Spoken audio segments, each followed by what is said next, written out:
Thank you so much. Seriously, thank you for doing this. I really appreciate it. My total pleasure. Thanks for having me. Okay, so for people who have not yet started A Better Man, a mostly serious letter to my son, what is it about? Well, it says in the title, it is a mostly serious letter to my son. And I felt the need to write mostly serious because I am a comedian and people may think, oh, this is going to be a funny book from Michael Ian Black. And while there are jokes in it, it is as described, mostly serious book about being a guy and about, as my son left for college from high school, it was sort of my love letter to him. So he has left at this point? Well, he's home again because of the pandemic. Yeah. I thought I was rid of him. I was like, I wrote you a book, we're done, but he's home. And one of my first thoughts was, what did he think about it? Did he get to read it like before it was released? Did he have any say? Yeah, he had months and months to read it. Now ask me if he has read it. Has he read it? No. Truthfully? No. He really hasn't? No, he read a few pages of it and he was like, that's not for me. I'm like, it's literally for you. No, it's so good though. Okay, I mean, a little word of encouragement. When I, first left high school, I was so done with my parents. And now that I'm a parent, I'm like, I'm obsessed with my parents again. So it'll come back probably. Oh no, he's the sweetest guy. I mean, he's the sweetest young man in the world. He just doesn't want to read anything that I've written. But this is important. Like, it's really, like, what you talk about in here is so important. I thought so. Oh my gosh. Well, who else would you like to read this book? Well, I'm hoping other young men who aren't related to me will read it, and maybe their parents, maybe their fathers, maybe their mothers. It's a pretty raw reflection on being a man and on the culture of masculinity. And I hope it resonates with people who aren't related to me.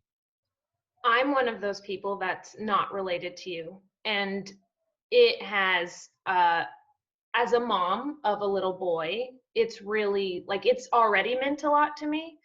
These are conversations that my husband and I have had a lot where people are like, oh, I'm going to take your man card because whatever reason. Is that part of the thing that inspired you to write this book? This is a conversation that should be had. It's a conversation I wish I'd been able to have with my own dad. He died when I was 12. And it's a conversation that I'm having as much with myself as I am having it with my son. I mean, it's a hard thing to pin down what it means to be a man. Like that's not always easy for us as guys to understand what's expected of us, particularly as our role in the culture continues to evolve and change and adapt.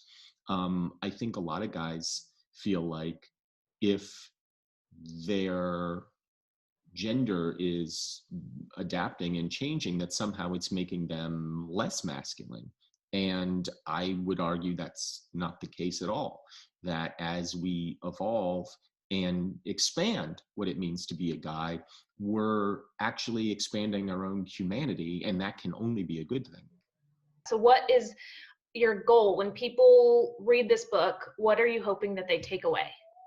The big thing is I'm hoping to chip away a little bit at male stereotypes, not just because I think that stereotype of the real man, whatever that means, the kind of John Wayne man, is somewhat detrimental to guys, but also because if you're not a John Wayne type, and I'm not, I want guys to know that whatever they are, however they are, is fine. It's enough.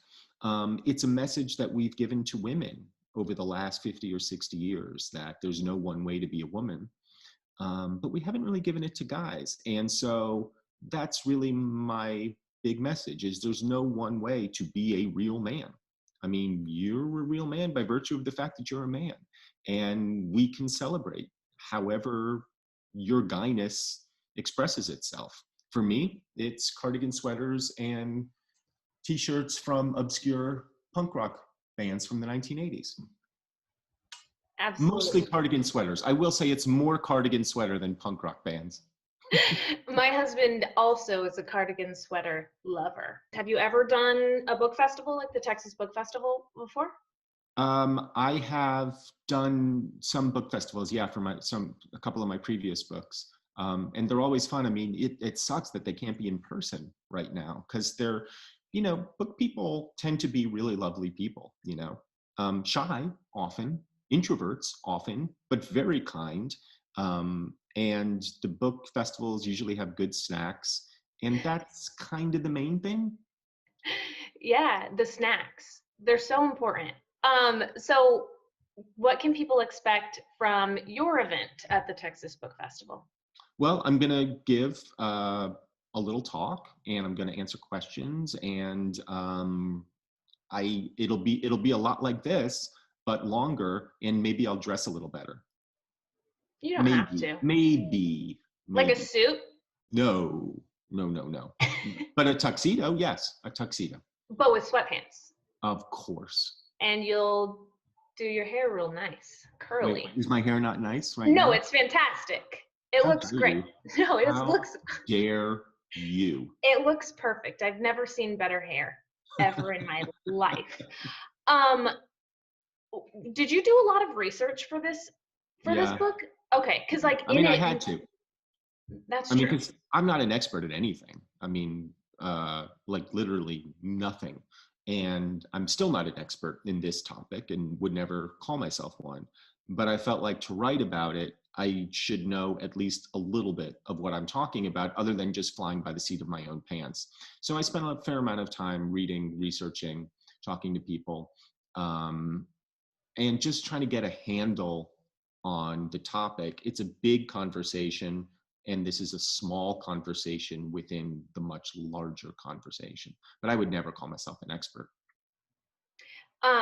Yeah, because you do reference a lot of other things that were written, and it makes me want to like write them down and go, okay, well now I should go also read that. Oh yeah, don't How check the quotes because I made most of them up. Don't check, oh, whatever you do, do not check the quotes. you're about to get called out. I will be slamming you on Twitter. I know. How long did it take you to write this book? A little over a year, I guess, including the research, which is fast for me. I wanted to get it out quickly, and I was contractually obligated to get it out quickly, and I still went over my deadline by 4 months. Did you get in trouble? No, I didn't get in trouble. And as it happened, as it turned out, it didn't matter anyway because the book release got delayed because of the pandemic.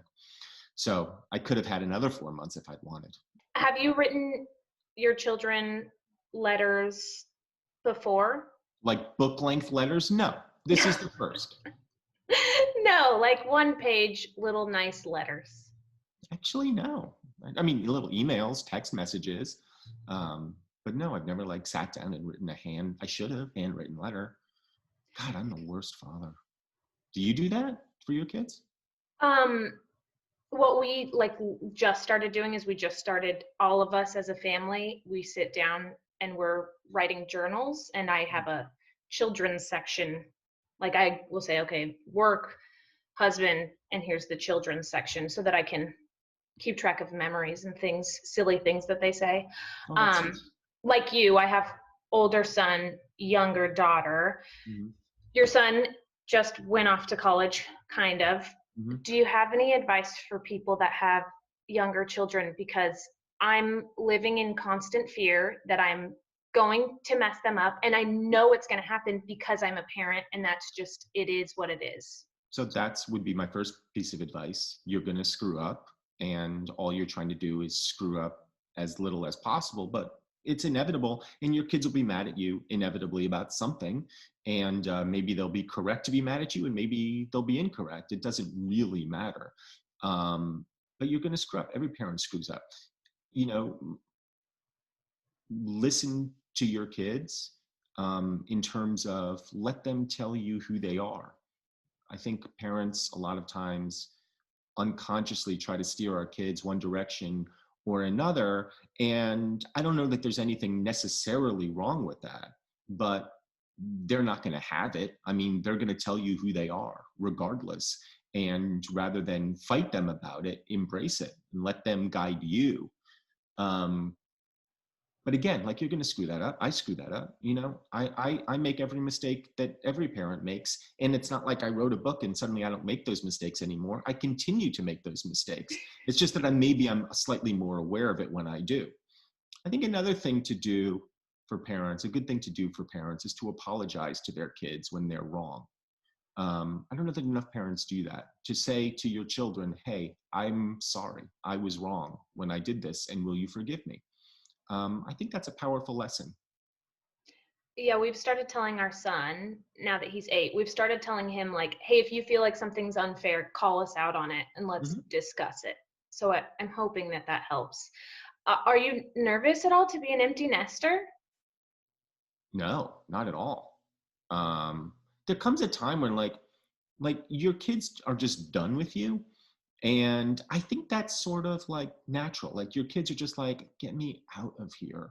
And I think, you know, them cutting those strings also has the purpose of allowing the parents to cut the strings as well. Um, I'm not really nervous about it. I mean, I have a lot of interests. I have a lot of things to do. And honestly, like once my kids hit like 14, 15, like they didn't want to have anything to do with us anyway. They weren't mean, but they were just like, I'll be in my room, leave me alone. And so in a sense, like the last few years of high school, like you're empty nesters anyway. It's Yeah. just that you still have to feed these people who show up at your dinner table every night. That's true. I don't know. My kids are just so young that I'm just panicking about it already. Of course, because they still are in love with you. I know. I don't want them to not be in love with me, but I guess when you have years of buildup, it makes it a little bit easier. Well, think about it this way. I mean, it would be weird if like your 16-year-old son was still like madly in love with his mom. You know what I mean? Like at a certain point, like you want them to sort of move on. And it's healthy and it's normal and it hurts a bit, but it's what they're supposed to do. That's true. Absolutely. My son wants to be an author and illustrator. What advice do you have to authors? Uh, One of the beautiful things about being an author is there's nothing preventing you from writing. You can sit down and you can write, you can draw, you can write. The measure of an author, I don't think, is how many books they sell or even if they ever publish a book. I think the measure of an author is just somebody who writes and derives pleasure from it and um, works at the craft of getting better at it. Um, very, very few authors make their livings writing books. There just isn't a lot of money in it. People just don't buy that many books anymore. And that's okay. Um, it's about learning how to express yourself, whatever that means, if it's in words or if it's in pictures or if it's in uh, jewelry design. That was a random example. I don't know where it came from, but That's good. let's say jewelry design, whatever it is. And so comedy is hard. I feel Mhm. like it's hard. Which one of these books was more difficult to write? Oh, the serious one by, Really? by a lot. Okay. Yeah, my custom van, which is my first book, which you're holding up, was just a collection of silly, dumb stories and essays. Like what I would be thinking if I were Billy Joel driving to a holiday party where I knew there was going to be a piano. Mhm. Right then, I knew that I would be cherishing this book. That was the moment. I just had to read that and I was like, I'm in. Um, this has been awesome and I don't want to take up too much of your time, but I really seriously very much appreciate you writing A Better Man. I feel like I feel like I know you now because you share such like intimate things in there. And I mean, parenting itself is something that is so personal and, even just talking about manhood and what that means. So I just really appreciate you writing it, and I have so enjoyed it, and I can't wait to finish it and then pass it to my husband, and then eventually, when my son is about to leave, pass it to him and hope that he also reads it, unlike your son. Right. My son will read it when I'm dead. I think that is my expectation, and that's fine. Oh my gosh. That that might just be true.